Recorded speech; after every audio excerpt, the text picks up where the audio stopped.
இளைஞர்களே கனவு காணுங்கள் என்றார் டாக்டர் அப்துல் கலாம் அவர்கள்.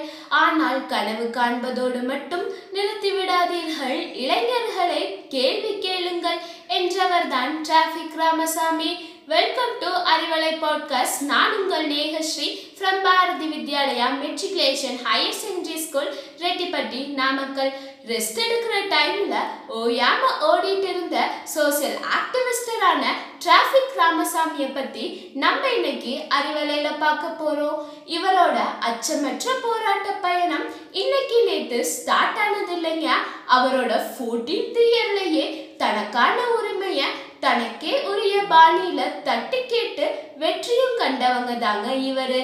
டிராஃபிக் ராமசாமி ஒரு சோசியல் ஆக்டிவிஸ்டரா மட்டும் இல்லைங்க, ஒரு பொதுநல வழக்கறிஞரும் தாங்க. இவரு சென்னையில பாரிஸ் கார்னர் ஏரியால டிராஃபிக் கிளியர் பண்ற ஒர்க்ல வாலண்டியரா ஈடுபட்டது தாங்க இவருக்கு டிராஃபிக் ராமசாமின்னு பேரு வந்தது. மெலிந்த தேகம், கண்ணுல கண்ணாடி, எப்பவுமே கையிலையும் ஷர்ட் பாக்கெட்லயும் கொத்தா பேப்பரு, ஆடம்பரம் இல்லா உடை என எளிமையான தோற்றம், எப்பவுமே சிரிச்சுக்கிட்டே இருக்கிற முகம், தேவைப்பட்டா அதுல கொஞ்சம் கண்டிப்புன்னு அங்க அடையாளங்களை சொன்னதுமே நம்ம மனசுல டிராஃபிக் ராமசாமியோட உருவம் வந்து போகும். ஏன்னா அந்த அளவுக்கு அவரு பொதுநல செயல்களால மக்கள் மத்தியில பிரபலமானவங்க தாங்க இவரு.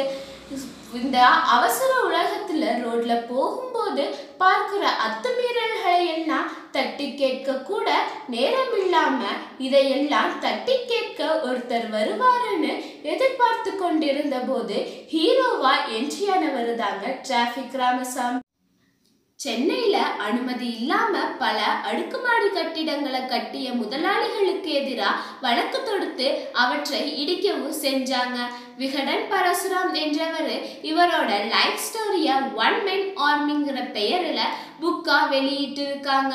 பொதுநல வழக்குகள் ஒரு பக்கம் இருந்தாலும் கால போராட்டங்களிலும் கால் பதிச்சிருக்காங்க. காவேரி பிரச்சனை, நீட் தேர்வு விவகாரம், மீத்தேன் பிரச்சனை, மதுவிலக்கு போன்ற பல போராட்ட களத்திலையும் இருந்திருக்காங்க. தமிழக சமூக ஆர்வலரின் முன்னோடியாக திகழும் டிராஃபிக் ராமசாமி தமிழக இளைஞர்களுக்கு விடுத்த கோரிக்கை தான், வருங்காலம் என்பது இளைஞர்களின் கையில் இருக்கிறது, தைரியத்தை விட்டு விடாதீர்கள், கேள்வி கேட்டுக்கொண்டே இருங்கள் என்று கூறி நம்மையும் இம்மண்ணையும் விட்டு மறைந்தார். நாமும் இவரை போல் நமக்கு எதிராக நடக்கும் சமூக நல பிரச்சனைகளை கண்டு அதற்காக போராடுவோம். நாளை அறிஞர்களே சமூக நல நீதிகளுக்காக போராட வேண்டும். நன்றி, வணக்கம்.